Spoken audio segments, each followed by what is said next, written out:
You are listening to I Am Refocused Radio with your host, Shamaya Reed. This show is designed to inspire you to live your purpose and regain your focus. And now, here's your host, Shamaya Reed. Hey, welcome to I Am Refocused Radio. We are here once again today. Man, we have another show lined up for y'all today. We're going to talk to the one and only Tyler Foley. You know him as just doing his great thing, doing big things, but man, he's going to talk to us today about some awesome stuff. He is an expert when it comes to being just an author, performing arts. He's a speaker, trainer. He does public speaking. He does a lot of great things, but first and foremost, I want to welcome you, Tyler, to the show. How you doing, man? Oh, I'm doing good, Shemai. I'm really happy to be here and happy to chit chat and share my story with you and your audience. Awesome, man. Well, real quick before we dive in, y'all can go to his website. That's SeanTylerFoley.com. Man, today's topic, man, let's talk about not just public speaking, but let's talk about why networking is important and why you might possibly be doing it wrong. So before we dive into that, man, I kind of gave you a short introduction, but you also, like I said, you're accomplished in film and stage performing, and you also been acting in TV as well since you were 6 years old, man. So give us the backdrop of your story, man. Well, as you'd mentioned, 6 years old, I started on stage and eventually in my late teens got into film and television. Technically, the first thing I did on film, I was under a year. Superman, the original Superman, was filming in my hometown, and my babysitter Martin took me as an extra, and I was walking in a pram back and forth in the background. So that was probably my first experience on set, although I would never remember it. That's and then, about 6 years old, got into stage, and then late teens, really delved into film and television. Moved out to Vancouver on my own and really made a go of it there. About 25, I retired from the business because I'd been doing it for 20 years. Went back and got an engineering discipline. Studied geomatics, which is just a fancy way of saying I made picture maps of the earth. So anybody who's ever turned on satellite view on Google, that's what I was doing. They're technically called ortho photos, and I specialized in that, aerial photography, and creating digital elevation models or DEMs from that. And then that business, I created my own business doing that. It collapsed about 3 years into the venture. And then, everybody does a something after. And my something after my business collapsed was specializing in health and safety. And through the process of doing the health and safety, I went back to my roots, got up on stage and talked a lot. And now I do, as you had mentioned in the intro, a lot of public speaking, a lot of training for people to be better public speakers. I have an entire system and training courses and platforms and a #1 best-selling book around public speaking. So that's me in a nutshell. Other than that, I'm a father, a husband, a seeker of warm beaches, and a lover of fine chocolate. And when it comes to the fear of public speaking, I mean, I'll be honest, I'm probably still in that same boat, not wanting to be on public speaking, even though I'm doing this show, right? But It's different when you're on stage. So what's some of the common patterns that you see with people who come to you for help to get over that fear of being on stage? Well, first of all, it's realizing that you're not afraid of the stage. You're not afraid of speaking in public either. Like that's the biggest common misconception I have to battle is people who come to me and they're like, oh, I'm terrified of speaking in public. I'm just terrified of it. I'm like, no, you're not. If you've ever been to a restaurant and ordered food, particularly if you didn't know your waitstaff, not only were you able to speak in public, but you spoke to a complete stranger and asked for what you wanted. And got it. So this notion that we're, afraid to speak in public or afraid to speak to strangers or we're afraid to ask for what we want, all of those things are null and void if you've ever been to a restaurant, ordered food, and had that come to your table. Now, the reality is we're afraid of public judgment. We're afraid that if we have a platform where people are looking at us and we are the sole focus, because that's the thing about speaking in public in a restaurant, the whole restaurant isn't looking at you. They're looking at the menu and they're looking at the food that came and they're looking at the people at their table and they're having conversations amongst themselves. But as soon as the focus comes on us, that's when we start to worry about what am I saying? Is what I'm saying smart? Is it not? Do I know what I'm talking about? Other people know more about this than I do. What if the audience thinks I'm a fraud? I am a fraud. All of those things that go through your head is just story, for one.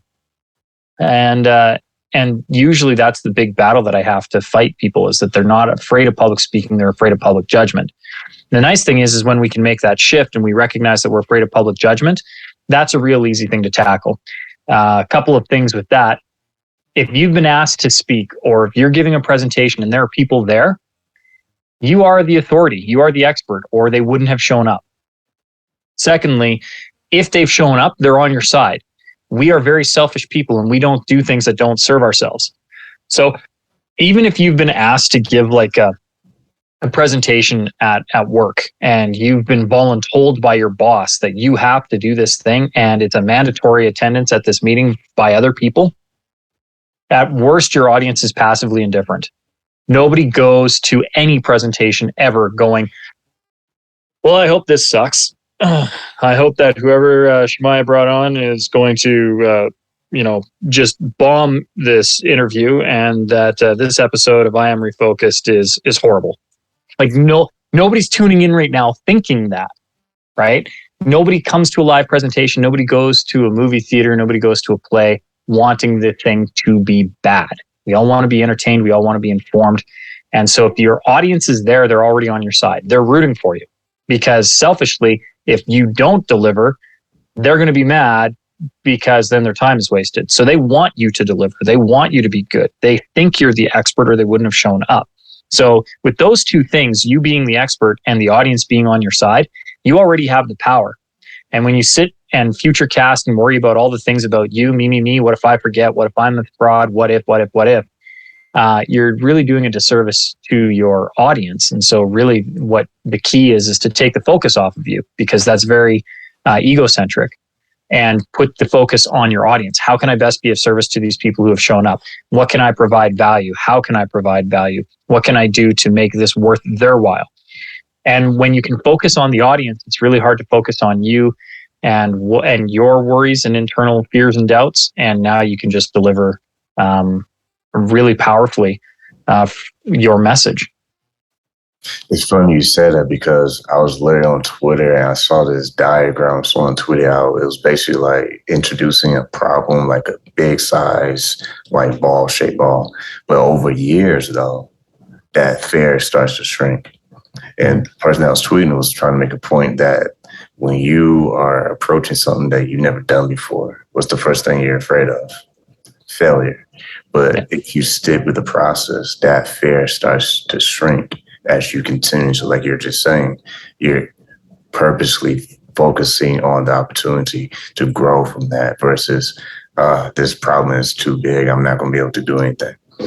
Yeah. And one of the things, a lot of people are like, well, how can I gain confidence in public speaking, right? I want to be confident, because really that's the opposite of fear, right? It's not bravery, it's confidence. I have confidence to come and take a stage or do whatever it is. And I have found that we gain confidence through competence, being competent at a thing and being able to do it well and excel at it, because then we're not worried about if we screw up, because we know that the screw ups are few and far between and they're part of the learning process, as you had mentioned. And so for me, I like to equate it to a couple of different things. Either the first time you kiss somebody or the first time you drove a vehicle, right? Both of those times were probably like nerve-wracking. Right? What do I do? What if I do it wrong? Right? Particularly driving a vehicle, right? Like you're in charge of this machine and I could die in it, and you do all the future casting.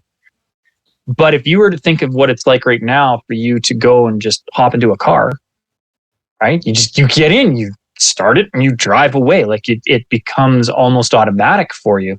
A lot of those processes have been so deep rooted that they're subconscious. And that's the key to really effectively having confidence in anything, including public speaking, is to do it enough that it becomes rote, that it's a memory muscle now where you just go on and you perform. And the only way to get there is to do it over and over and over again. It's one of the reasons why I encourage all of my clients to get on podcasts, right? If you start doing podcasts, it's still public speaking. It's an easier barrier to entry, right? Because a lot of times it's a one-on-one conversation with some really cool people like yourself, where you can get on and just chat, but you're still getting tested because a host, particularly a good one like yourself, is going to be asking probing questions. So you'll have to really delve deep into what you know. And that's the other secret to being really competent in what you're saying. Know your message, right? Don't speak about things you don't know. Speak about the things that you do know. And the best things that you know are usually the things that you have great experience in. So don't try to be something you're not, right? Those really, truly authentic speakers, for me, I hate the word authentic. I think authenticity is synonymous with self-awareness. And I think the really good speakers are very self-aware, know exactly who they are, know what their strengths are, what their areas of improvement are. They don't speak from open wounds. They speak from scars because those are healed over and those are the lessons learned. And when they can do that, they can be very, very, very powerful and effective with their messaging. So that's what I encourage everybody. Don't try to be more, right? There's always somebody who knows more, has been there, gone further, gone faster, lifted more, drank less, whatever it happens to be, right? I can't go and be the world's largest hot dog eating contestant. I've never won one of those competitions, but do I love hot dogs? Yeah. So I can speak to my own personal expertise when I'm throwing on, Franks onto the grill. This is what I do. I can't talk about being a world record setting hot dog eater, So we all have our own strengths. We all have our own areas that we can speak from. And if we speak from our own experience, bam, we can make that captivating and compelling. It's almost like watching a movie. A good movie usually has a great problem that you're cheering on the character to either solve or overcome.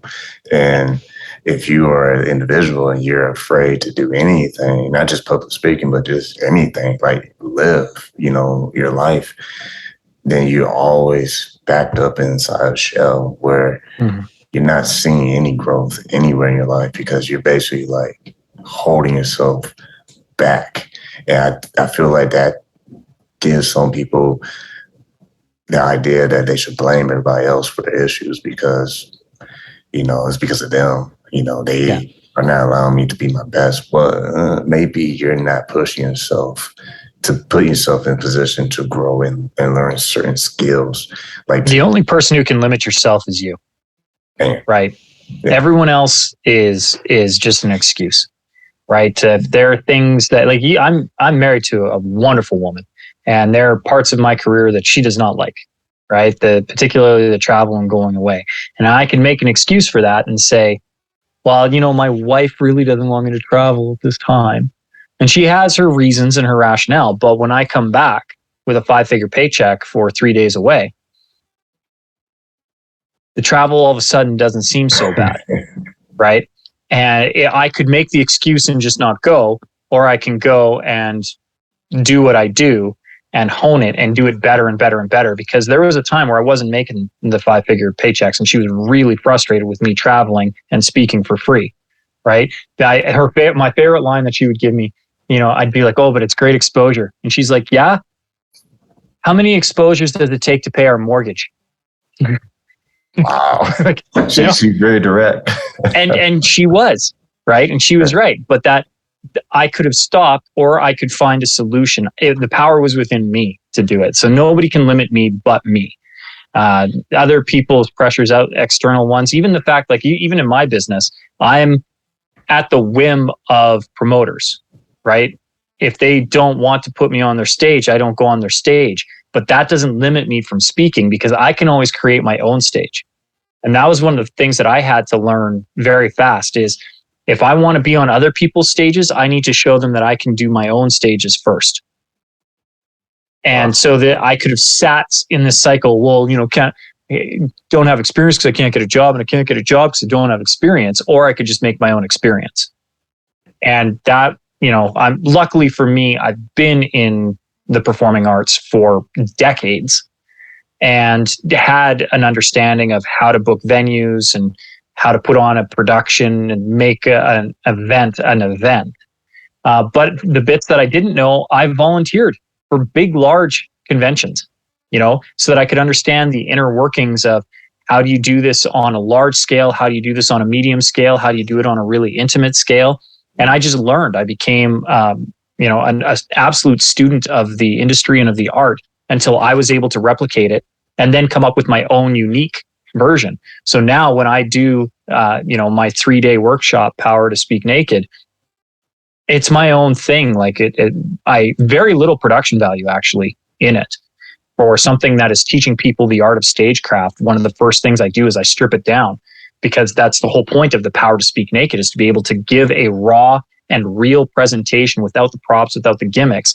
And I think it would be very hypocritical if I was like, you don't need a PowerPoint, you don't need slides, you don't need laser lights, you don't need smoke, and then come out on stage with this big, massive sound system, laser lights, smoke, and a PowerPoint.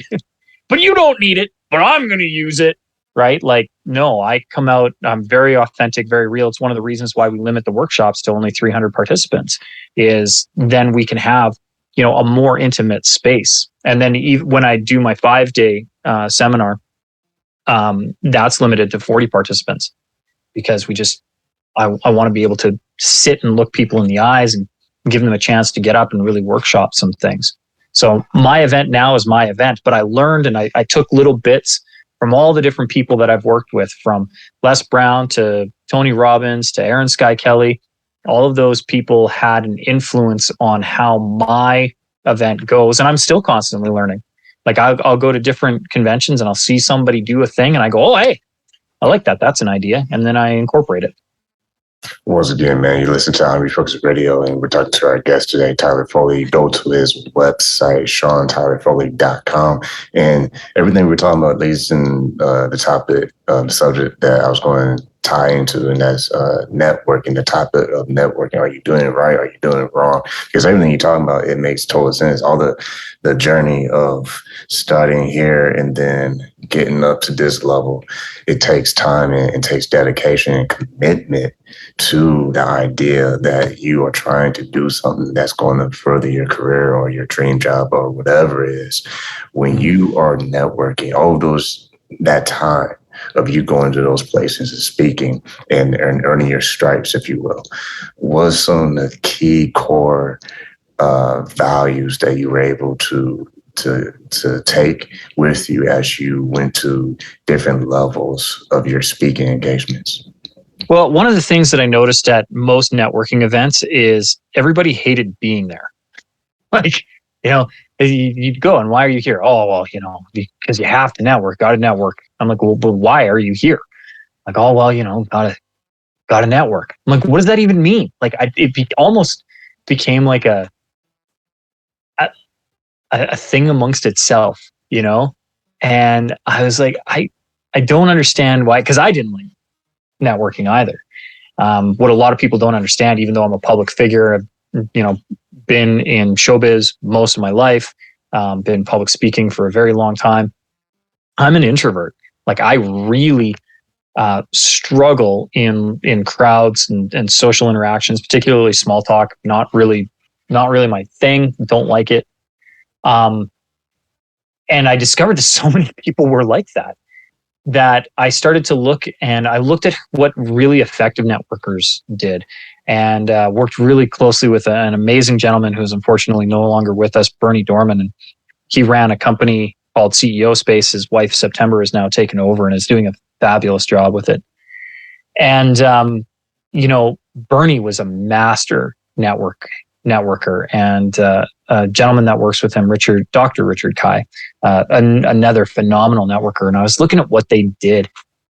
And Bernie said to me once, it's less about me, more about thee. That resonated with me. And I watched how he would, pitch his stuff. Who here struggles with X, Y, Z? Who's felt this way? Like, he'd get to the feeling part of it really quick. Like, he'd identify a problem, he'd identify a feeling that went with that problem, and he'd be like, well, and he'd never introduce himself right off the bat, right? Most people go to networking and they're like, hi, my name is Tyler Foley. I'm the author of The Power to Speak Naked. I'm a really good public speaker. I have all of these accolades and credits, and I do this. I've been on, all of these movies, including Carrie and Freddy Vs. Jason and Door to Door, and nobody cares. Like, nobody cares. You get into that pitch and like glazed eyes. Where Bernie's approach was really interesting because he wasn't talking about himself. He's talking about you. Who here feels this way? Who here does this? And then there's the people who agree and there's the people who don't. He's like, well, I have learned over, quick story, and I mean quick, 5-10 seconds, that blah, and now I do this and offer this product. So if anybody's interested in that, if you want to overcome that fear, if you want to overcome that feeling of self-doubt, if you want to overcome whatever, come talk to me in the corner and we'll chit chat. And then what would happen was all of the people who wanted his product would go over and talk with him. And he wouldn't hand out business cards. He would make digital appointments. So he had his phone out and he was like, okay, great. When can we meet? Here's my information. This is how I'm going to follow up with you, and then he would ask them, if you yourself know somebody who's this way too, if you feel that we've made a good connection, maybe you could recommend them. So he's constantly asking for recommendations. Then when he was done with that, the rest of the people that were in that networking group, he knew were not his prospective clients. But what they were was opportunities for collaboration. So he would go and he would just ask, what do you do and how can I be of service? What do you do and how can I be of service? What do you do and how can I be of service? And you would ask them. And then anybody who needed a thing and he knew somebody who needed a thing, he would set up an appointment. He's like, great, I know this person who does this. Let me set up an introduction. What's a good time for you? And then he would put those into his calendar. And then he would constantly be introducing people and making connections. And what would happen is not only was he known as the guy who had the solution, but he was known as the guy who knew a guy. And another good friend of mine, Michael Whitehouse, has actually taken this to the next level. He's literally, his website is the guy who knows a guy. And all he does is introduce people and his business has taken off. Because if you need a thing, you know to reach out to Michael. And if I needed a thing, I knew to reach out to Bernie. Because he knew somebody and he could put me in connection. And that's really what networking is, right? Networking isn't lead generation. And I think so many people think they're going in there to get leads or get their next client. And you're like, no. Networking is discovering who does what and putting them in touch with each other when they need each other, including if they know that you provide a solution for one of their customers' problems.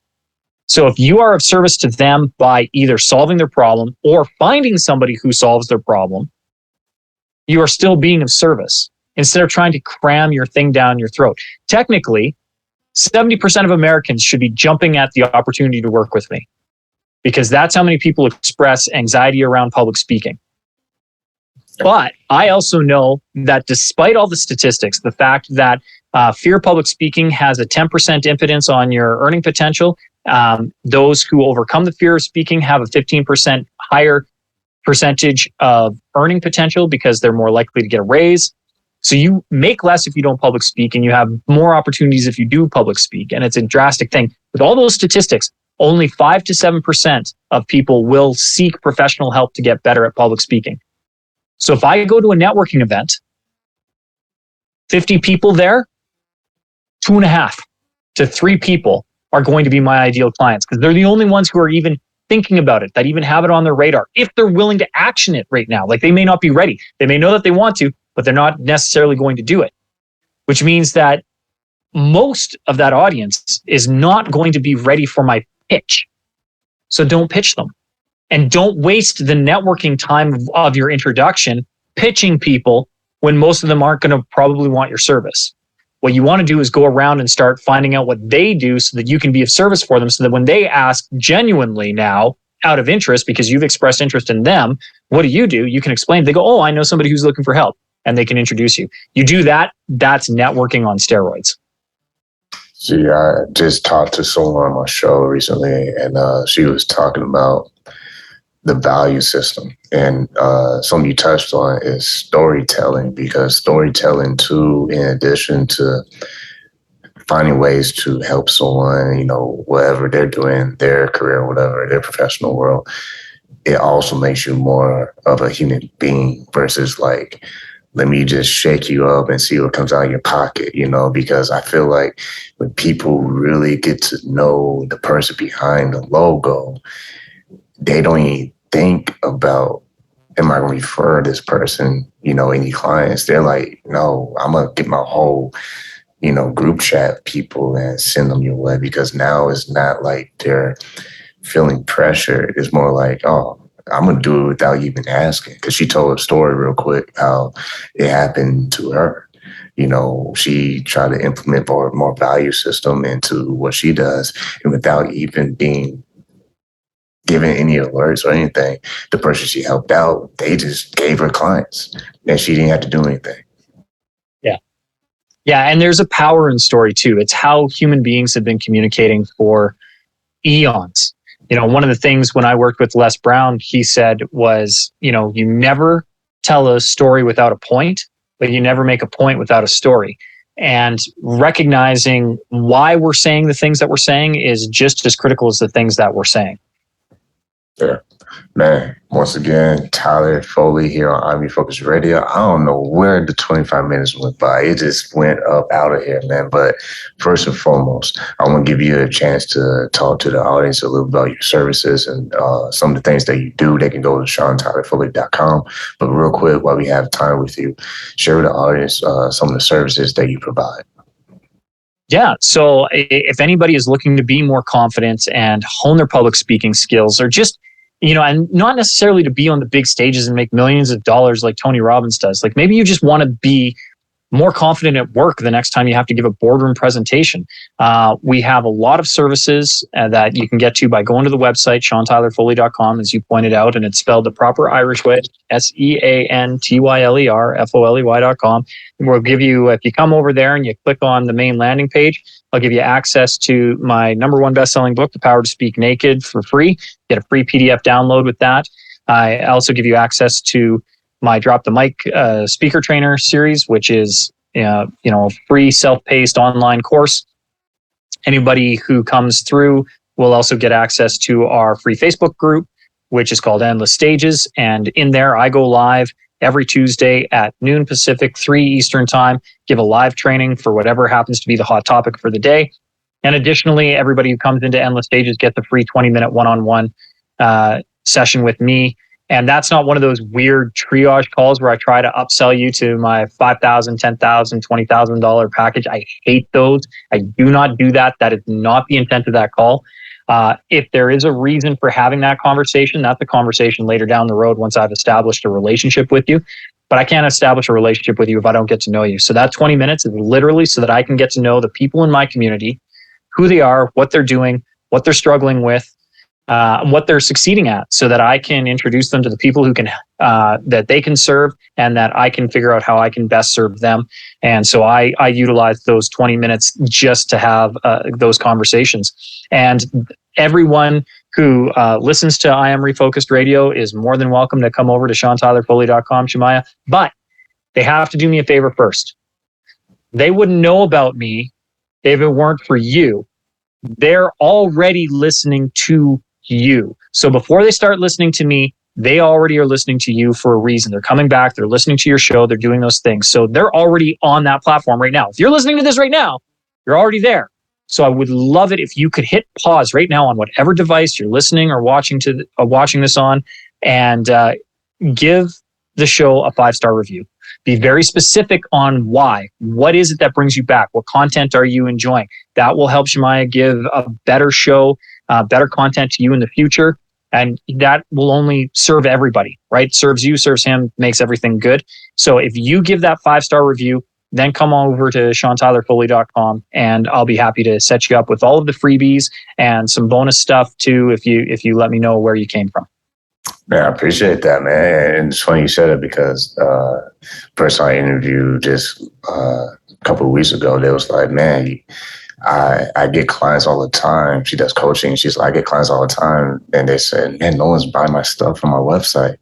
And when she looks at the website, it's because there's no call to action. So that's words of wisdom right there to anybody who has a show or has a website or just a business. Make sure you always have your call to action, because that is very key for people to know this is not just a hangout spot. Like, of course, I want you be happy and have a good time, but at the same time, like, everyone has to eat. You got to go to work and, flip burgers or whatever. Well, I got to do the same thing, do whatever I'm doing. So I like that you said that. I appreciate you taking time to do that. But real quick, why I have you on the show, because, man, I feel like you pour a lot of golden gems for people to take.